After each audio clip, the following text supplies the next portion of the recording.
¿qué tal? Muy buenas noches. Mi nombre es Jaime Chincha y en el Perú de hoy nada está dicho. Y aparentemente nada está dicho, aunque algunas cosas sí se van decantando en lo que a encuestas se refiere. Este fin de semana hemos tenido 3 sondeos que de alguna manera nos ofrecen un panorama mucho más despejado, aunque no definido, hay que decirlo así, de lo que será el resultado de esta contienda.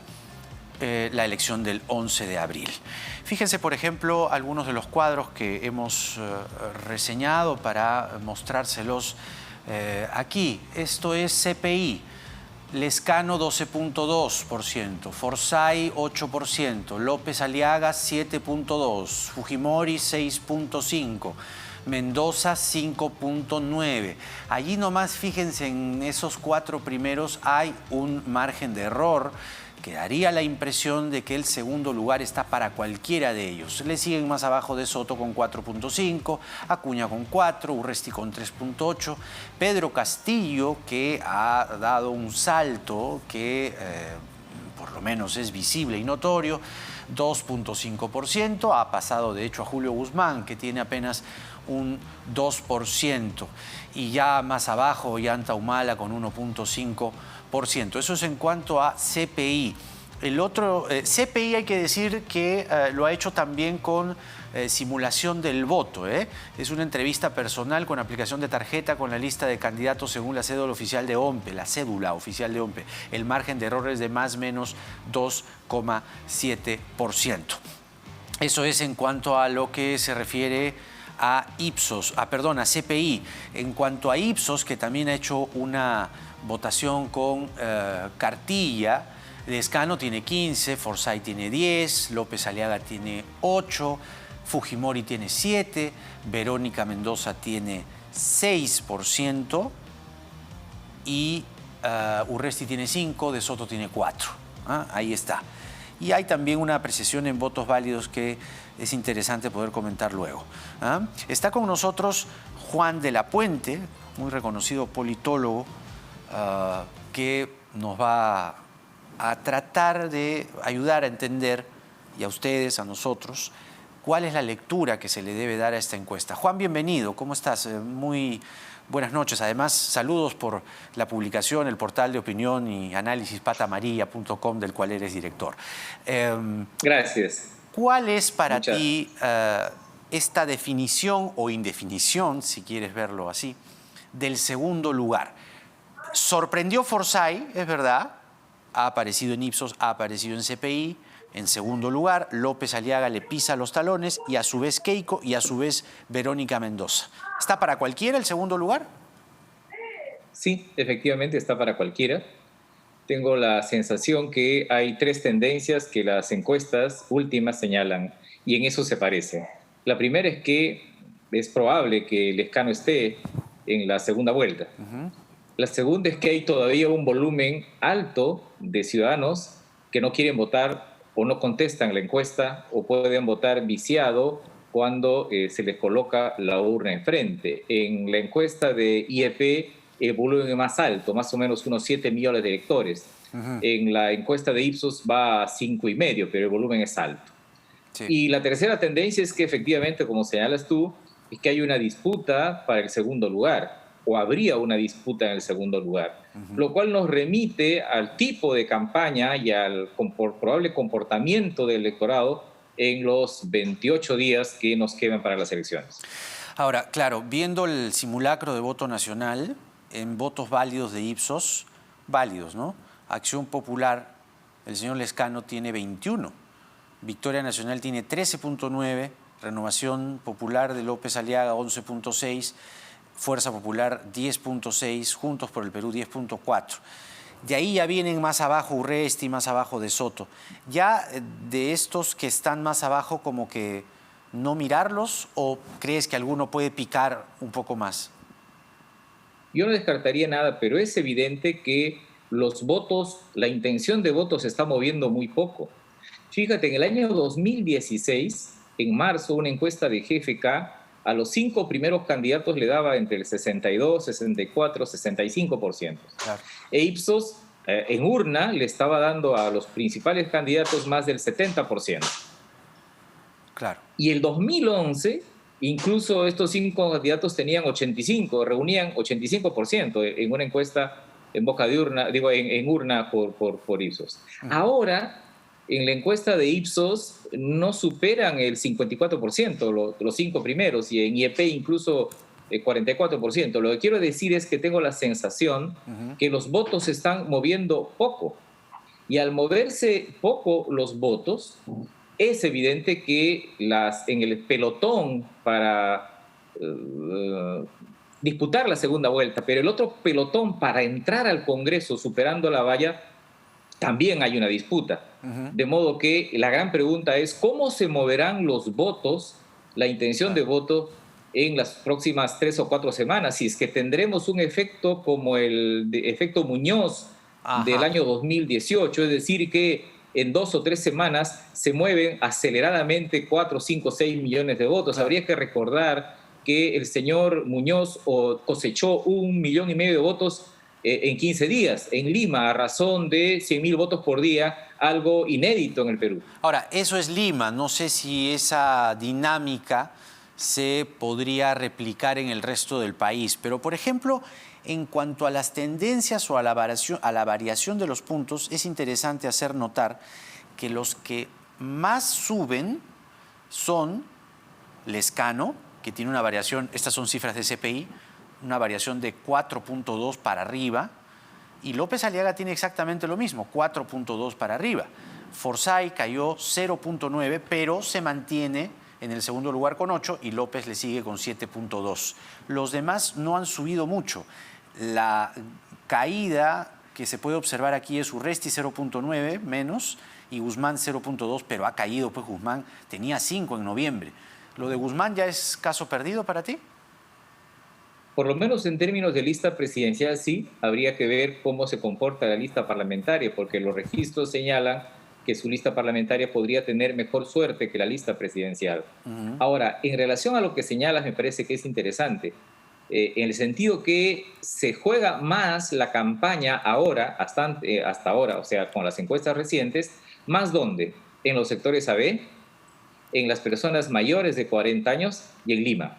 En estos 3 escenarios se vive el partido, ¿no? Se vive esta competencia con una mayor intensidad. Y probablemente entonces determinados incrementos, pero también congelamientos o caída de candidatos podrían variar cuando el partido se juegue en toda la cancha y no solo en los sectores que ahora se está jugando, en los donde se está jugando ahora. Ahora, lo interesante sería ver también qué está esperando el elector o la mayoría de electores.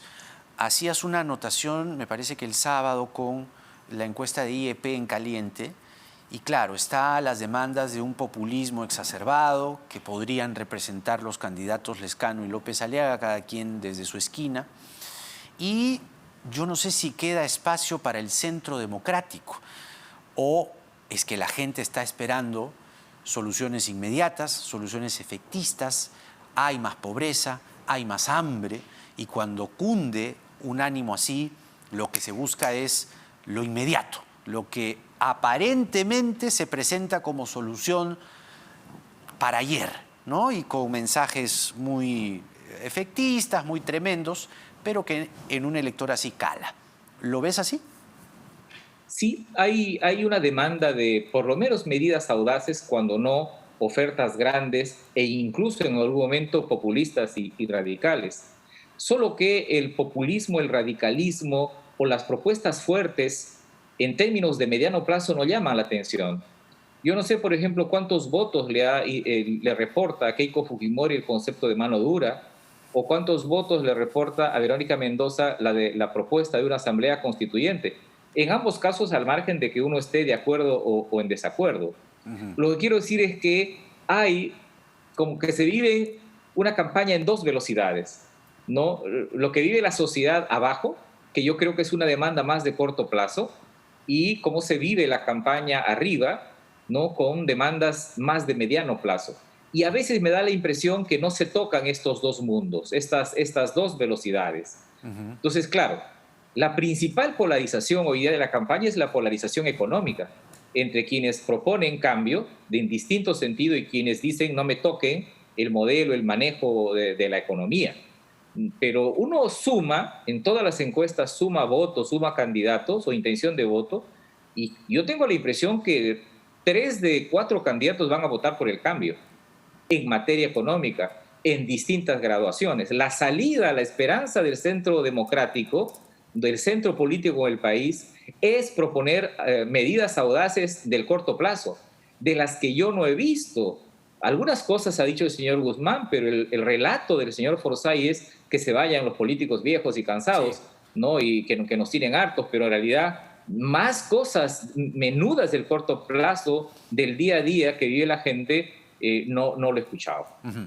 Bueno, a propósito de eso, aprovecho en anunciar a nuestro público que más adelante van a estar aquí debatiendo Jorge Nieto Montesinos de Victoria Nacional y Nano Guerra García de Fuerza Popular, y precisamente el acento que les vamos a poner en las preguntas tiene que ver con la vacunación masiva a los 32 millones de peruanos y al plan que tienen para el rescate de la economía sin descuidar los protocolos. Vamos ahora a hacer una última mirada, ya que lo has tocado, de cuánto han funcionado los discursos, por ejemplo, en las candidatas Fujimori y Mendoza.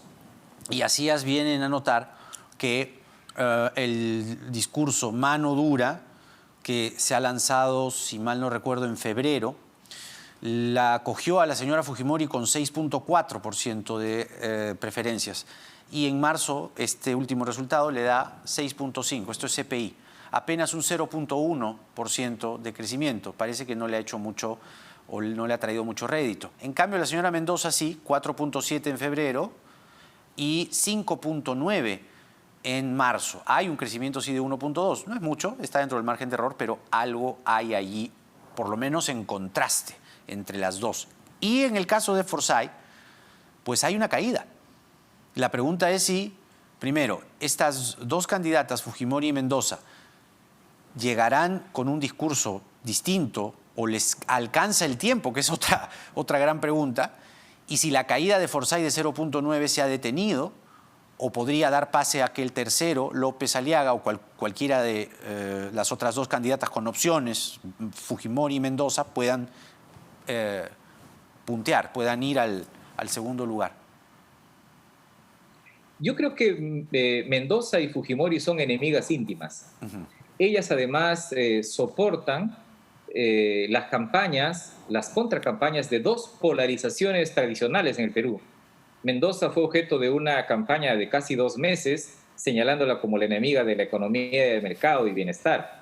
Es la polarización antigua entre mercado y estatismo, aun cuando ella ha cambiado mucho su punto de vista y esto lo ha explicado perfectamente.